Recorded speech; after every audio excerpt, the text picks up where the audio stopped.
Good morning बच्चों। मैं राष्ट्रीय स्वामी सहायक आचार्य गवर्नमेंट कॉलेज श्री डूंगरगढ़। आप सभी का हमारे कॉलेज के यूट्यूब चैनल पर स्वागत है। आज हम बीए द्वितीय वर्ष की पुस्तक विश्व की प्रमुख राज्य व्यवस्थाओं के तहत अमेरिकी राष्ट्रपति के निर्वाचन की प्रक्रिया के बारे में अध्ययन करेंगे। जैसे कि अपन कल पढ़ चुके हैं कि अमेरिका का जो राष्ट्रपति है विश्व का सबसे शक्तिशाली राष्ट्रपति माना जाता है। और अमेरिकी संविधान जो कि बहुत संक्षिप्त संविधान है जिसमें केवल 7 अनुच्छेद हैं, उसमें से अनुच्छेद नंबर 2 में अमेरिकी राष्ट्रपति की चर्चा की गई है, जिसमें कहा गया है कि समस्त कार्यपालिका शक्ति एक राष्ट्रपति में निहित होगी और सिर्फ इसी वर्णित संक्षिप्त शब्दों के माध्यम से ही यह पद विश्व का सबसे महत्वपूर्ण एवं शक्तिशाली पदों में से एक पद हो गया है। और इसके बारे में कहा जाता है कि आज अमेरिका का राष्ट्रपति विश्व के जो पद हैं, जितने भी पद हैं, उन पदों में सबसे शक्तिशाली पद है अमेरिका के राष्ट्रपति का पद। तो हम कल अमेरिकी राष्ट्रपति के बारे में सामान्य परिचय ले चुके हैं। आज हम इसकी निर्वाचन प्रणाली के बारे में विस्तार से अपन अध्ययन करते हैं। अमेरिकी राष्ट्रपति का निर्वाचन अप्रत्यक्ष विधि के माध्यम से होता है, अर्थात जनता जो है वो प्रत्यक्ष रूप से राष्ट्रपति के चयन में हिस्सा नहीं लेती है, बल्कि उससे पहले वो एक निर्वाचक मंडल है उसका चयन करती है और वो निर्वाचक मंडल है वो आगे जाकर राष्ट्रपति पद के व्यक्ति के उम्मीदवार जो है उसका चयन करता है। और निर्वाचक मंडल है उसे अमेरिका में इलेक्टोरल कॉलेज कहा जाता है और ये कॉलेज है वो राष्ट्रपति एवं उपराष्ट्रपति दोनों का चुनाव करता है। और जब ये निर्वाचक मंडल का चयन होता है तो इसका आधार जनसंख्या होती है, अर्थात हर राज्य में कितने निर्वाचक मंडल होंगे, सदस्य होंगे उस इलेक्टोरल कॉलेज में, इसका निर्धारण उस राज्य के आबादी के आधार पर होता है, यानी कि आबादी के अनुपात में ही उनकी संख्या निर्धारित होती है। वर्तमान में हम सब जानते हैं कि अमेरिका में 50 राज्य हैं और उन 50 राज्यों में से निर्वाचक मंडल में वर्तमान में कुल 538 सदस्य होते हैं। कितने? 538 सदस्य होते हैं और उन सदस्यों में से प्रतिनिधि सभा के 435 सदस्य और सीनेट के 100 सदस्य होते हैं।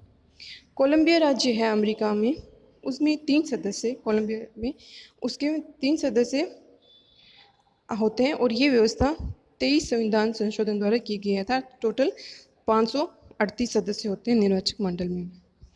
और ये निर्वाचक मंडल है, इसमें सबसे ज़्यादा संख्या आती है अमेरिका के कैलिफोर्निया राज्य से, जहाँ 55 इलेक्टोरल निर्वाचित होकर आते हैं। व्योमिंग, अलास्का व उत्तरी डेकोटा जैसे छोटे छोटे राज्य हैं उनसे न्यूनतम 3 सदस्य चुनकर आते हैं।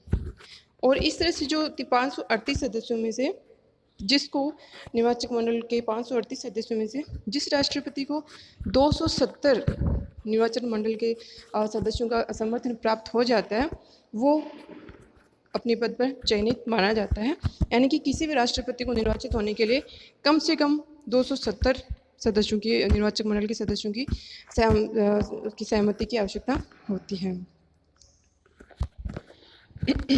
आगे हम देखते हैं कि जब अमेरिका में निर्वाचन होता है तो उस निर्वाचन में जो राष्ट्रपति है वो ज़्यादा से ज़्यादा उन बड़े बड़े स्टेट्स की तरफ अपना कम ध्यान देते हैं जहां उनको लगता है कि उनकी पकड़ मजबूत है और वो आसानी से जीत सकते हैं। उसकी बजाय वो उन राज्यों पर अधिक ध्यान देते हैं जहां पर कांटे की टक्कर होती है और उन राज्यों को कहते हैं स्विंग स्टेट्स, यानी वहां पर किसी भी तरफ मतदाताओं की पहुंच जा सकती है, वो किसी भी तरफ मत देकर किसी भी राष्ट्रपति को जीता सकते हैं। तो उन स्विंग स्टेट्स में राष्ट्रपति पद के उम्मीदवार हैं वो अपना ज़्यादा ध्यान देते हैं। अब हम निर्वाचन की प्रक्रिया की बात करें अमेरिका में, तो अमेरिका में सर्वप्रथम राजनीतिक दल, जैसे हम जानते हैं अमेरिका में 2 प्रमुख राजनीतिक दल हैं, रिपब्लिक पार्टी और डेमोक्रेटिक पार्टी। तो जो राजनीतिक दल हैं वो अपने अपने राष्ट्रपति और उपराष्ट्रपति के उम्मीदवारों का नामांकन करते हैं। तो रिपब्लिक अपने राष्ट्रपति और उपराष्ट्रपति के उम्मीदवार की घोषणा करता है और डेमोक्रेटिक का वो अपने राष्ट्रपति और उपराष्ट्रपति पद के उम्मीदवारों की घोषणा करते हैं। फिर दूसरे चरण में क्या होता है? दूसरे चरण में राजनीतिक दलों द्वारा निर्वाचक मंडल के उम्मीदवारों की घोषणा की जाती है और ये निर्वाचक मंडल राज्यों में स्थानीय स्तर पर चुनाव लड़ते हैं और वो अपनी कार्रवाई वहाँ पर जनता को अपने पक्ष में करने की कोशिश करते हैं।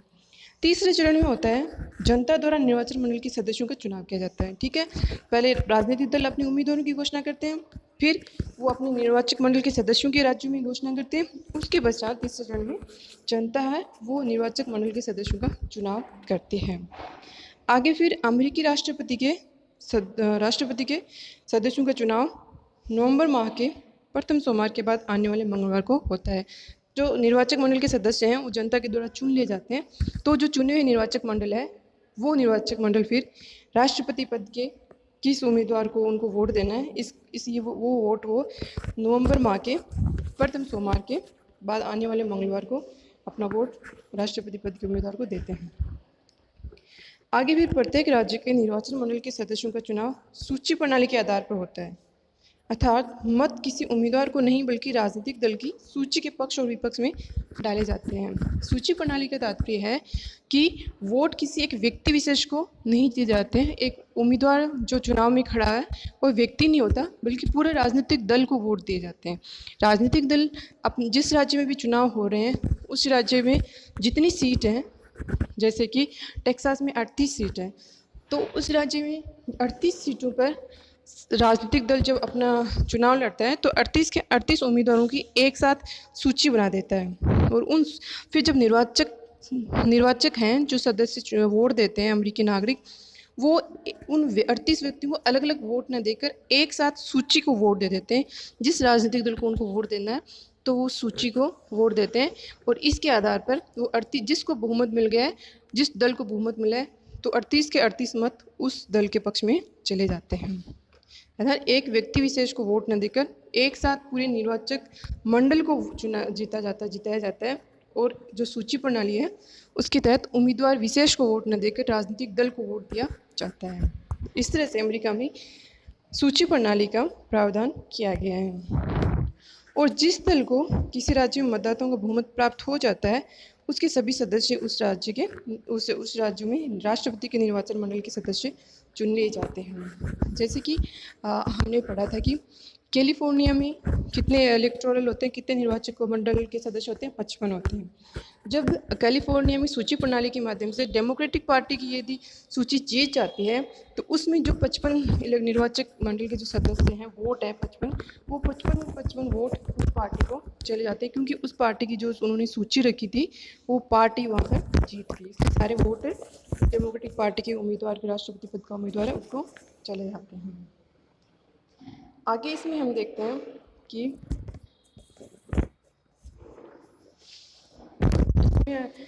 आगे की प्रक्रिया में ये होता है कि जो राष्ट्रपति पद के उम्मीदवार हैं जो चुने जाते हैं उनमें जो उम्मीदवार जीतते हैं उनको यदि वोट कम मिलता है तो भी वो मायने नहीं रखता। उनको इलेक्टोरल जो कोलाज है उनकी संख्या उनको मिलनी चाहिए। जैसे यदि 2016 के चुनाव की बात करें, जब डेमोक्रेटिक पार्टी के उम्मीदवार थे डेमोक्रेटिक पार्टी के उम्मीदवार थे हिलरी क्लिंटन और रिपब्लिक पार्टी के उम्मीदवार थे डोनाल्ड ट्रंप। लेकिन डोनाल्ड ट्रंप को चूँकि इलेक्टोरल कोलाज के रूप में उनको बहुमत मिल गया था, लेकिन कुल जो जनसंख्या है अमेरिका में उनमें लोकप्रिय मत हिलरी को 30 लाख ज़्यादा मिले थे ट्रंप की बजाय। लेकिन चूँकि इलेक्टोरल मत है, इलेक्टोरल जो निर्वाचक मंडल है वो ट्रंप के पक्ष में था, इसलिए ट्रंप को राष्ट्रपति घोषित किया गया। ठीक है, तो इस तरह से जब 4 चरणों में निर्वाचक मंडल के सदस्य अपनी एक सूची प्रणाली के माध्यम से जीत कर आते हैं और वो अपनी पार्टी के सदस्य को वोट देते हैं, अपनी पार्टी के उम्मीदवार को वोट देते हैं। उसके बाद जो चतुर्थ चरण आता है उसमें निर्वाचक मंडल द्वारा अपने दल तो राष्ट्रपति के उम्मीदवार को अपना मत दिया जाता है और मत पेटियाँ फिर जब सब निर्वाचक मंडल अपने अपने मत देते हैं तो मत पेटियाँ कहाँ पहुँचा दी जाती है? कांग्रेस में। कांग्रेस वहाँ की संसद है, हम जानते हैं, जैसे कि हमारे यहाँ संसद है जिसे हम पार्लियामेंट बोलते हैं, वहाँ उनको कांग्रेस बोलते हैं। तो कांग्रेस में जो मत डाले जाते हैं निर्वाचक मंडल के द्वारा उन मत पेटियों को कांग्रेस में कार्यालय में पहुँचा दिए जाते हैं और फिर कांग्रेस का जब संयुक्त अधिवेशन बुलाया जाता है। कांग्रेस में 2 सदस्य हैं अमेरिकी कांग्रेस के, हाउस ऑफ रिप्रेजेंटेटिव और सीनेट है वो उच्च सदन है और हाउस ऑफ रिप्रेजेंटेटिव है निम्न सदन। बुलाना होता है। ठीक है, तो इस अधिवेशन का जो होता है, जब संयुक्त बैठक होती है कांग्रेस की मतगणना के लिए, तो इस अधिवेशन में जो संयुक्त बैठक होती है उसमें अधिवेशन की अध्यक्षता है वो सीनेट का सभापति करता है। जैसे हमारे राज्यसभा का सभापति होता है वैसे सीनेट का सभापति होता है, वो संयुक्त बैठक की अध्यक्षता करता है। और इसके पश्चात जो मतगणना शुरू की जाती है और ये परिणाम की घोषणा कर दी जाती है, और जिस उम्मीदवार को स्पष्ट बहुमत प्राप्त हो जाता है उसे राष्ट्रपति पद के लिए चयनित माना जाता है, चयनित घोषित कर देने का। और यदि कभी ऐसी परिस्थिति उत्पन्न हो जाए जब किसी एक व्यक्ति को स्पष्ट बहुमत नहीं मिला है, तो ऐसी स्थिति में राष्ट्रपति का चुनाव कौन करता है? ऐसी स्थिति में राष्ट्रपति का चुनाव करते हैं प्रतिनिधि सभा, जिसे हाउस ऑफ रिप्रेजेंटेटिव भी कहते हैं।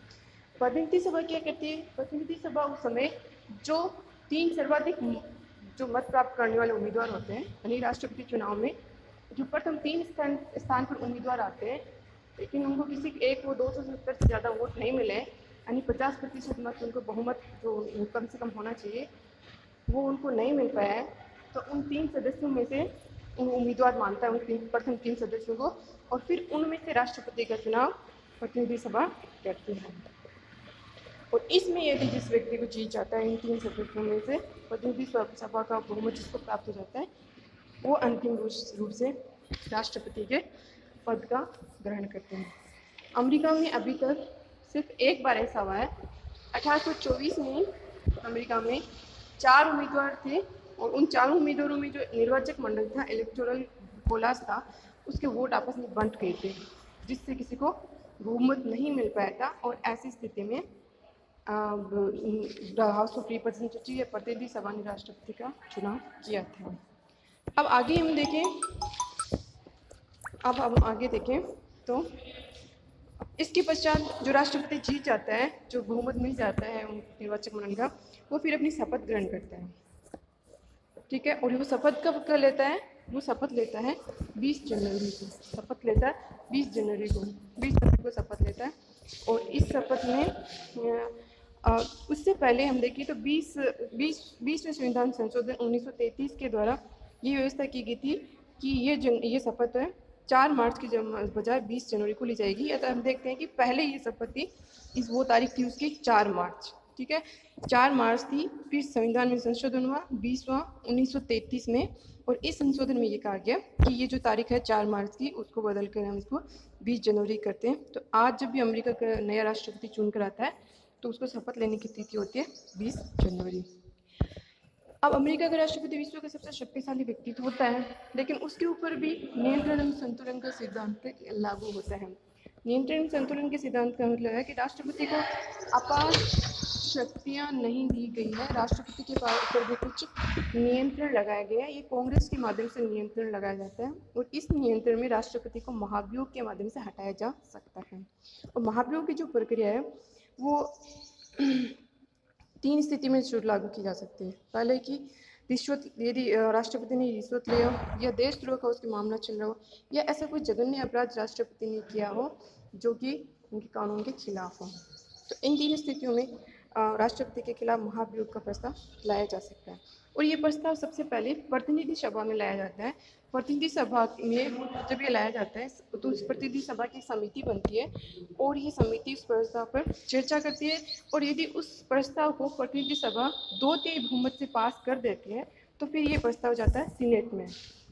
ठीक है, तो सीनेट में जाने के पश्चात सीनेट पर भी इस पर चर्चा की जाती है, और उस वक्त जबकि राष्ट्रपति पर महाभियोग चलाने की प्रक्रिया चल रही हो, सीनेट की अध्यक्षता करता है अमेरिका के सर्वोच्च न्यायालय का मुख्य न्यायाधीश।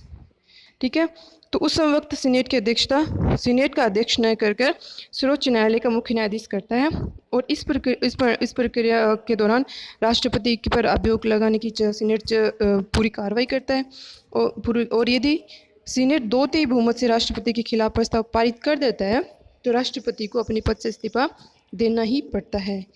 अमेरिका में आज तक 3 बार महाभियोग की प्रक्रिया शुरू की गई है, जिसमें सबसे पहले 1867 ईस्वी में राष्ट्रपति एंड्रू जॉनसन के खिलाफ यह प्रक्रिया शुरू हुई थी, लेकिन एंड्रू जॉनसन जो सीनेट में प्रतिनिधि सभा में पारित हो गया था, लेकिन सीनेट में एक मत से वो प्रस्ताव, महाभियोग का प्रस्ताव गिर गया था, इसलिए एंड्रू जॉनसन को अपनी पद से इस्तीफा नहीं देना पड़ा था। उसके बाद 1974 में राष्ट्रपति निक्सन का वाटरगेट कांड बहुत प्रसिद्ध हुआ था। इसमें राष्ट्रपति को के खिलाफ इस कांड के संदर्भ में, वाटरगेट कांड के संदर्भ में राष्ट्रपति के खिलाफ महाभियोग का प्रस्ताव लाया गया था, लेकिन महाभियोग का प्रस्ताव प्रारंभ होने से पहले ही 6 अगस्त 1974 को राष्ट्रपति निक्सन ने त्यागपत्र दे दिया था।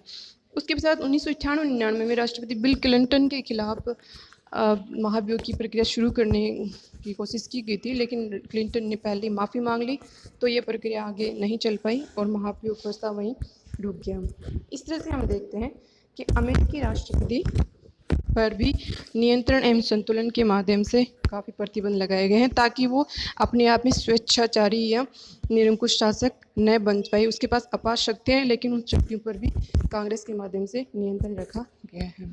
धन्यवाद।